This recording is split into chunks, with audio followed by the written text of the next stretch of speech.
Okay, so that's it. Former NFF President Kojo Williams there, he mentioned structuring. He mentioned we need to rejig the administration. I think he needs to explain more on that. But he has said he's not apportioning blames, and I think now we should kill the blame game and say, how do we pick ourselves up again? Move forward. It's the most important thing to move forward, because you still have the Russia qualifiers, of course, 2018. That's also crucial. And we talked about philosophy, he talked about principle, and he talked about the technical aspect. So the Nigerian Football Federation should know all these things: philosophy, principle, and of course technical aspects. These three things, if they can actually put it in place, then you now have a policy. Then any coach that comes in can actually build on that particular structure. So you lay structure for them to actually work on, and not expect, because I remember when Ulysses was expected, was supposed to give, you talked about giving out a kind of a plan, 4-year term plan and all that, but you don't expect the coach to do that. You can actually have the structure and you tell him, hey, this is what we need, this is what we want you to do, then you have to work on this one. That's right. My colleague Tayo Salam calls it having a workable policy in place. Let's put that to what he has just said. So we need to have a philosophy. There used to be a time when Nigerian football had a style, Cecilia. We know that when we see Finidi the Judge on the wing and we see Emmanuel Amunike, those wings will be burning. You have a first 11. You can actually recall the first 11. Be on fire. When you see the mathematical Shego Odegbami and Muda Lawa walking in tandem, oh my God, the glory days of football in Nigeria. We had a style, there was a philosophy. When any coach is coming, we give you that manual. So this is our football. This is how we play. Work with it. So something is wrong somewhere. People stopped doing their researches. People stopped advancing. People stopped, I think it was when we started changing coaches, as if we're changing our jackets. I mean, that was when it happened. Because if you have a coach who will stay for 3, 4, 5 years on the job, I mean, it's going to bring that stability in it. Check what happened to Egypt. Egypt have won the Nations Cup 7 times, and for 3 times in a row, they didn't qualify. Why? Because they started tinkering with the coaching crew and all that. And now they're trying to stabilize and start working for them. But even while they were changing coaches, administration wasn't top-notch. And now we're even hearing that the court in Egypt has, of course, dissolved the present board. So you see, everything rises and falls on administration. I think the NFL, very, very important, particularly this period, they should call for a meeting. I like what Kojo Williams says, that he'll speak to the president. He's been there. He should be able to tell him 1 or 2 things. Hopefully, they will stop the blame game. Look, in fact, say we are the fault. Let's look inward, yes. So let's look from 2013. What have we done wrong in that? Because it's 3 years now, right? This is 2016. I can't imagine that we actually won the Nations Cup 2013 and we've not qualified for the last two editions. Oh, that's painful. Very painful. Yeah, that's painful. So, but I'm consoled by the fact that we have a squad right now. I love the players, and I love their kind of play. Stanley Amuzie. Come on, he made a mistake. Let's pardon him. He made a mistake, and let's pardon him. I believe if given the time again, he wouldn't do that. That's why the coach says he's going to stick with these same players. I mean, it's the second time they're playing together. I mean, by the time they start playing regularly, it's going to help the squad. You don't just put up a team, immediately and expect them to gel and blend. I think they actually try to do that, that's why we were able to enjoy the kind of football that they play. So if, for instance, they keep doing that and you play 2, 3 more friendlies, definitely we'll have a good squad. We still have Tanzania to play. Okay, we still have 1 more game to play Nations Cup. So maybe in that one, you can see a better Super Eagles. You may not have all the superstars actually coming in because, okay, what's the stake? Let's just play and complete it and all. But that's what they want to do. But then maybe when you see them, you see if Sterling gets to play, he might be a better player. I keep saying that when you have a chance, you take it. It's very, very important because the NFF, they understand the level at which Nigerian football is at the moment.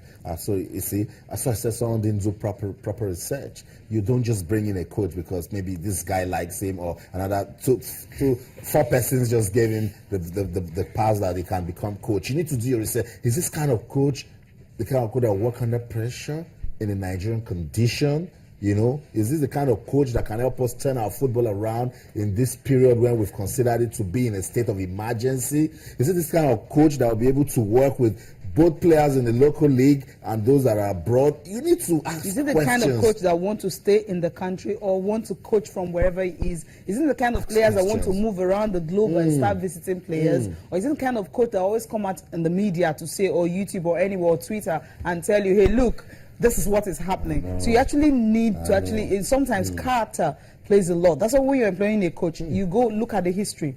I remember what Fergie will tell you, he keeps saying that before Manchester United will sign a player, I'm talking about player now, not the coach, they have to check the background of that player. So sometimes when you're signing a coach also, check his background, his character, his attitude. That also happens. Because when that coach is under pressure, those things you feel you can actually overlook will now come to the fore. And at the end of the day, you start having crisis. Let me take some messages on Twitter before we go on with the program. This one is from Boy Zoloru on Twitter. He says, Siasia must win the Olympic for us this year. They're already talking to you, coach. He says, okay, now I know Amuzie was injured. I was already blaming the coach for the sub. So now you see, the coach won't just tell a player leave. Even if the player isn't doing well, they give you a chance to see if you can, better. If you don't get better, then they take you off. He says again, Moses Simon should have been in the team. I should have asked coach why he didn't play Moses Simon. He was on the team, but he wasn't the starting 11. A terrible injury messed us up. It says overall it was a good game. I think it was a good game, but the Egyptians wanted it more, and they got it. So you know what it means when you're playing in front of, that stadium happens to be this. Is it this 27th largest in the world, second largest in Africa, of course, after the FMB stadium in South Africa that was built for the World Cup in 2010. It's the second largest in Africa. Now it's supposed to be 82,000 capacity, and we read in the papers that 40,000 fans will be there. And the fans we saw yesterday were more than that. Now you need to win this game to stand a chance of qualifying for the Nations Cup, or it's going to be 4 in a row. So they needed it more. So you can't expect the Egyptians to actually relax and allow Nigeria to get that. They know it wouldn't have been possible to talk. So what Nigerians needed to do, if we had maybe a little bit of luck, would have been a draw because of that Moses stunner. That's right. So that's the story.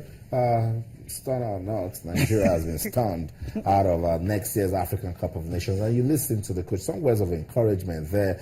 He's standing by the team, and he wants you to do that also. Let's keep giving support to football in Nigeria. Let's go on a break now. We'll let you see the game properly.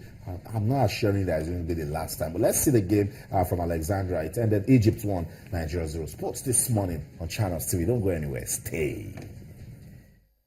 Making fortunate I was back then to have a view of this venue while the construction teams were out there. It is a special venue that is the second largest stadium in Africa after the FNB Stadium out in Johannesburg. It hosts a capacity of 86,000, and it's the 27th largest stadium in the world. So the atmosphere there for all to feel, and they'll be hoping to silence Nigeria in their traditional green with a touch of white attacking to the left of your picture. We do have the show on the road. Tension, of course, now will be felt right through both nations as Nigeria look to keep the hope alive, and the opening 15 will be vital in establishing a tempo and lovely opportunity on that near post. Beautiful ball played in. The technique had goal written all over it as he met the ball. Then Hegazi couldn't add on to his 1 goal for country, but a promising start for Egypt. Lovely ball out wide. Defender committed himself. Trouble now for that Nigerian defense. It's Egypt with 3 options inside that box. Time, space, and the shot is wide of the mark.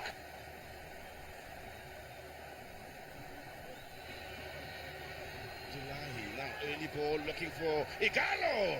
He was afforded the space and enough space to have 2 touches. Rushed the shot just a bit then in trying to pull the trigger, but nothing wrong once again from a Nigerian point of view. Not a great ball, neither is the clearance, but the save is absolutely top-notch then from Daniel Akpeyi. The Egyptians sustained pressure.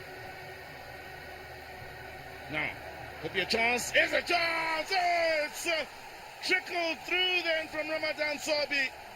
They couldn't deal with what wasn't a well-connected shot, and by the time it came through the defense, Daniel Akpeyi had very little time to react, seeing it late. And it's Egypt that's grabbed the lead here in Alexandria. And something was going to give. You can tell it is a ball floated in the box, not convincingly clear. They had the numbers, and it's that vital through a forest of players. The goalkeeper perhaps unsighted in terms of having to respond to it quicker. but it is a shot in any case, directed.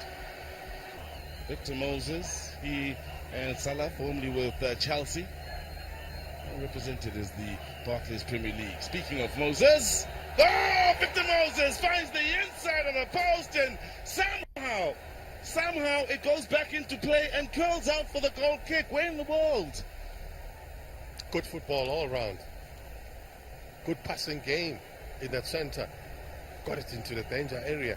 Those are the pockets of spaces that they need to try and exploit, and they did, by the way, denied by the upright. Another attack broken down then. Good combination play between Musa and Igalo. On the counter now, here is Salah, just one option in field. Mohamed Salah took a deflection, easy this time for Daniel McKay. There's always a possibility of a counter attack because they're pushing numbers. That's the final whistle for you.